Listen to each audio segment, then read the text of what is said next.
Hey everybody, Dana Stovern here with the Magic of Somatic Money, and my spirit team has thrown me a loop this afternoon. I was not supposed to be doing video, and yet out of the blue they're like, we need you to do video. And so when I do video, I have stacks of these index cards with stories and ideas. The card that came up is it's a pretty raw story from about 22, 23 years ago, and I double checked it with my oracle deck called the timing card, so right time to tell this story right now. Spirit World wants me to talk about this one. I think it's twofold, and the twofold here is one, it has to do with, Dana, look how far you've come, look how much you've survived and thrived, you've come through this, and two, it's for other women out there who might currently be in mentally, emotionally, or abusive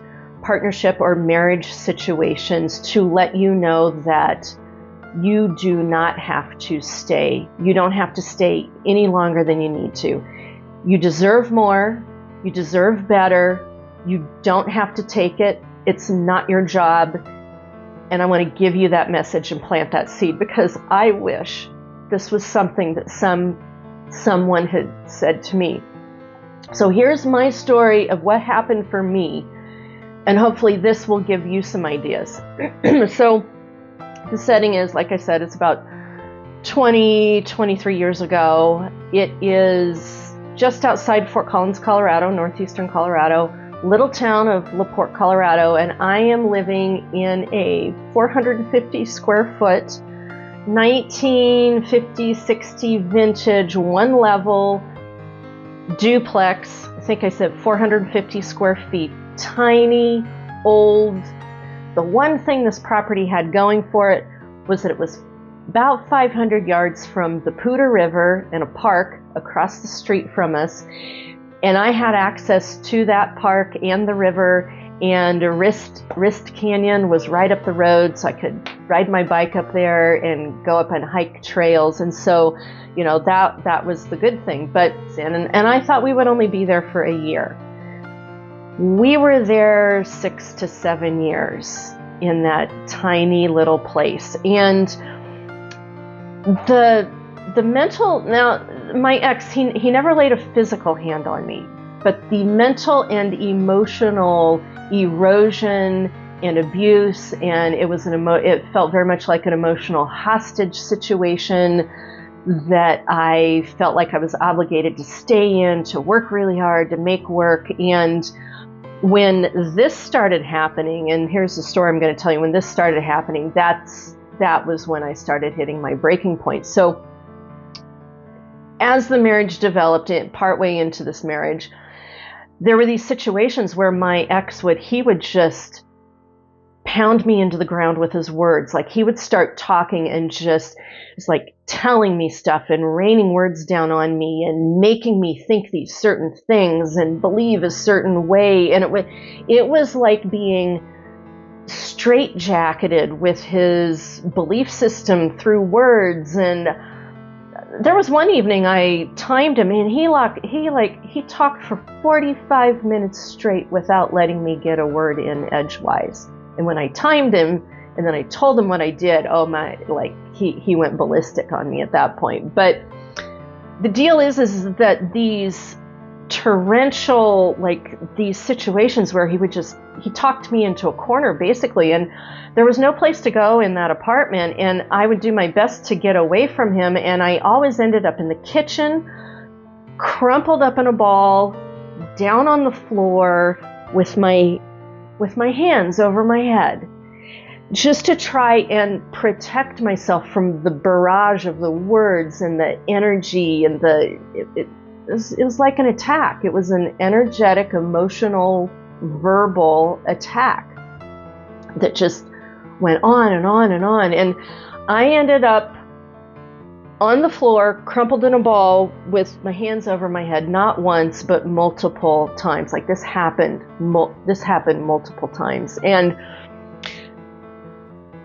somewhere along the way, like, it didn't happen the first time or the second time, but into the series of this, there was a point where this was happening and I'm on the floor and I felt myself, I must have disassociated out of my body. Something like that was going on, because as I left my body, I had this feeling of this is the thought that I had of like, I deserve, like it was a feeling of like, I deserve better than this. And then there was a thought of like, this wasn't in the plan. This wasn't in the life plan. There was nowhere in the life plan that I had a picture of being crumpled up in a ball on a floor with my hands over my head, trying to protect myself from my husband and all the words that he was like using against me. There was no picture for that in my life plan.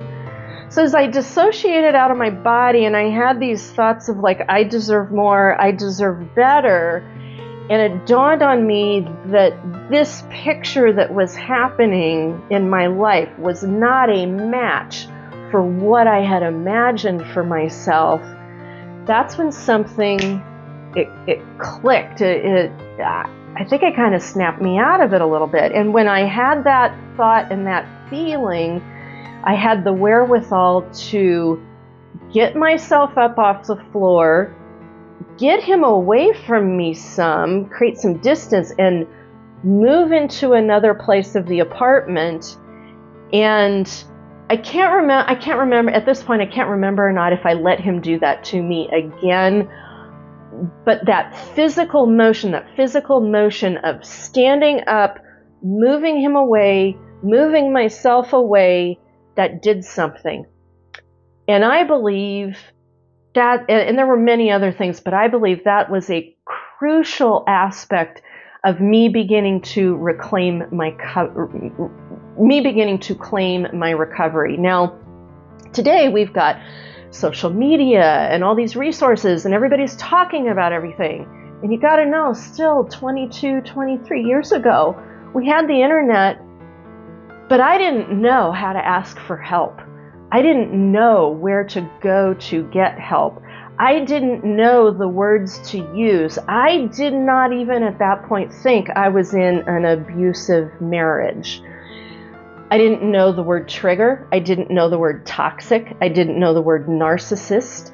I didn't know the word enablement. I didn't know the word codependency. All of these things I had to go find out and figure out myself. And I finally did. I finally started reaching out, verbalizing, journaling, and it was probably within the next year, 18 months. I don't think I was there any longer than 2 years. I had to have been out of there by 24 months. But the long and the short of it is that since that point, I have gone on and done all kinds of things. I've lived through and survived another marriage. I lived through and survived a pregnancy that just about killed me.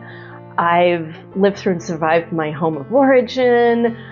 I've built out of it a whole system of work that responds to toxic financial recovery. That's what this is.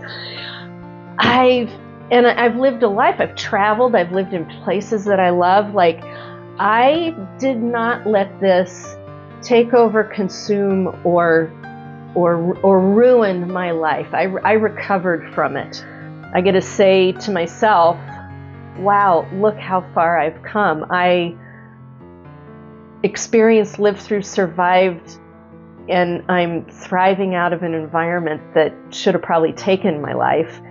And I had the wherewithal in me to value myself enough to be able to do that. And two, ladies, if any of this resonates with you at all, and if you are by any chance in an abusive, toxic situation, you deserve more. You deserve better. And you have the wherewithal in you to find a way to do it. Find your help, use your words, find your solutions, because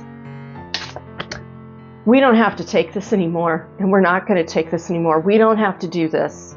We deserve better. It's time.